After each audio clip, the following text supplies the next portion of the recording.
What's going on, fellas? So today I'm back with another technical breakdown, and the star of this breakdown is going to be Northeast Philly's own Sean Brady, taking on the UK brother Leon Edwards in his backyard. Without further ado, let's get right into the video. So at this stage in the fight is round 4. Few things to note here is their positioning, and if we see they're in the open stance and Leon is looking to create space by moving out to his left. Now Brady is cutting him off, pressing him into the cage by moving not only to his right but also moving towards Leon. Now we see as Brady starts getting closer to Leon, he's going to look to reach out with his lead hand and just check the range to see where Leon is at. Now, when Leon reaches out to control Brady's lead hand, Brady is going to utilize this opportunity to enter on his takedown. Now, in order to do so, he's going to fire his overhand and look to get his head on the outside of Leon's right leg. While doing so, he's looking to secure a double leg.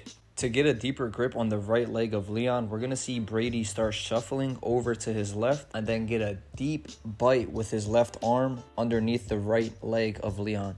Now this allows Brady to make some type of connection with his hands, but the grip isn't as secured as he would want it to be. So in order to create a better grip, Sean is going to drop to his knee and begin inching his hips closer to the position of his hands and also the hips of Leon. From here, Sean will step up using his left foot and begin turning Leon off of the cage. And what this does is that it brings Leon's legs a lot closer together.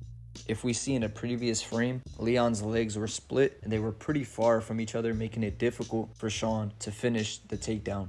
But Leon, looking to defend, is going to split his legs again, and as he does so, Sean is going to step his right leg in the middle of Leon's legs, then walk around to the left, scoop the hips of Leon, and then finish with his double leg. Now the way that Sean finishes this double leg is similar to the mechanics you would use when you have the single leg and you run the pipe. I think one of the best things that Sean does in this sequence is before they hit the mat, Sean lets go of his grip and actually moves his right arm up to crossface Leon. Now they end up in half guard when they hit the mat, and so this crossface is keeping Leon from turning into Sean. Now a critical mistake that Leon makes is we see that his right arm is underneath the armpit of Sean. He has no frame with his left arm, thus allowing Sean to crossface him. But where the biggest mistake comes into play is where he removes his right arm and puts it on the underhook side, the far side, which is Sean's left arm. Now I understand the mindset of Leon and why he attempted to do this. In his mind, he's thinking he can utilize this underhook to leverage Sean up and start wrestling up. But since they're in half guard, Sean is turking the leg of Leon the entire time. So even if he had the underhook and could possibly move Sean a little bit, he can't get his left foot underneath him to build a base. And honestly, this position is Sean's bread and butter.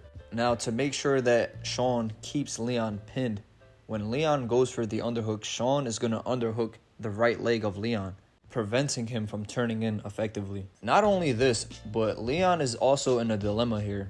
If he does try to wrestle up, he's in risk of getting put in a Kimura. And we see Sean setting this up when he slides his right arm underneath the right arm of Leon. Now on top, Sean is looking to control and seize any submission opportunities that arise, but he's also not willing to give up his position. Now when Sean gets serious about threatening the Kimura, there's a few things that allow him to do so. One, Leon is constantly pushing the leg of Sean away with his right hand.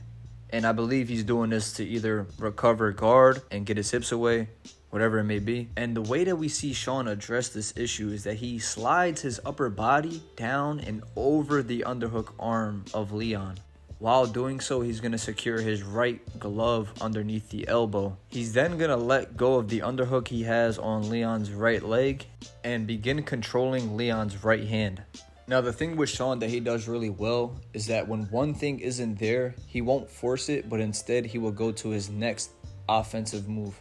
And he does just this when he begins pushing down the hand of Leon in order to threaten the Kimura.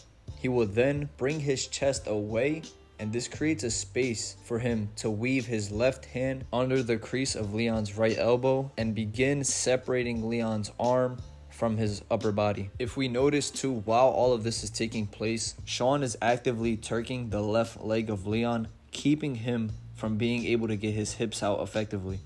Once Sean separates Leon's right arm from his upper body, he's going to begin playing with his food and starts landing a few strikes just to pepper him up a little bit.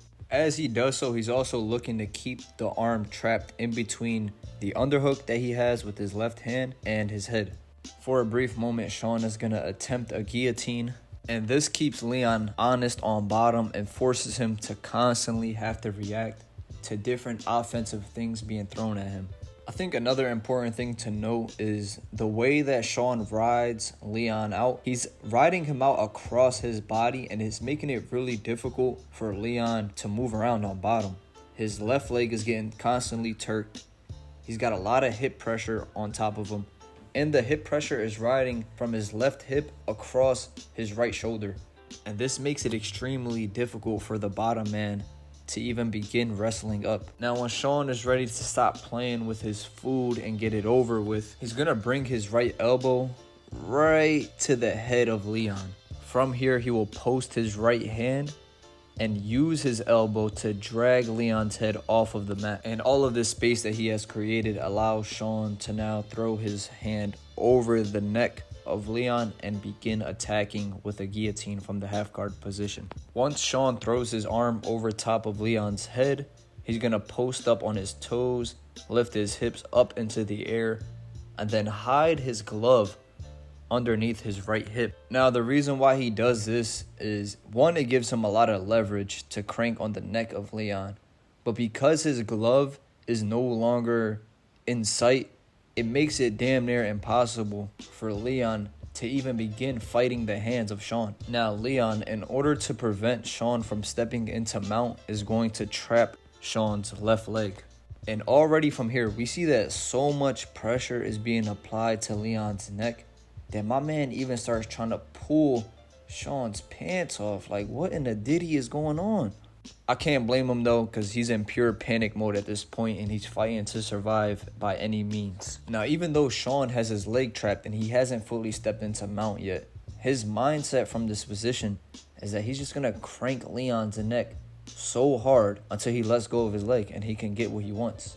And eventually that's exactly what happens. He's able to use his left hand to push off of the knee of Leon and steps right over into mount. Now, I think the finish is pretty interesting too, the way that Sean finishes his guillotine from mount. He doesn't do it from a square position where he's sprawling his hips down into Leon, but instead he's cranking Leon's head to his shoulder, to his own shoulder, and is doing it in a position that kind of twists the body of Leon. He also uses his left foot to drive continuously into the mat, giving him more leverage to crank the neck. And we see that once Sean connects his grip, the fight is over, Leon taps, and it's a done deal. So now that we have seen the entire sequence leading up to the finish, let's go ahead and look at some takeaways from this fight. So from an offensive perspective, there's a few things we can take away from this fight. First things first, I want to mention maintaining heavy top pressure. And the way that we've seen Sean Brady do this is by spreading his weight across his opponent's body opposed to just being on one side.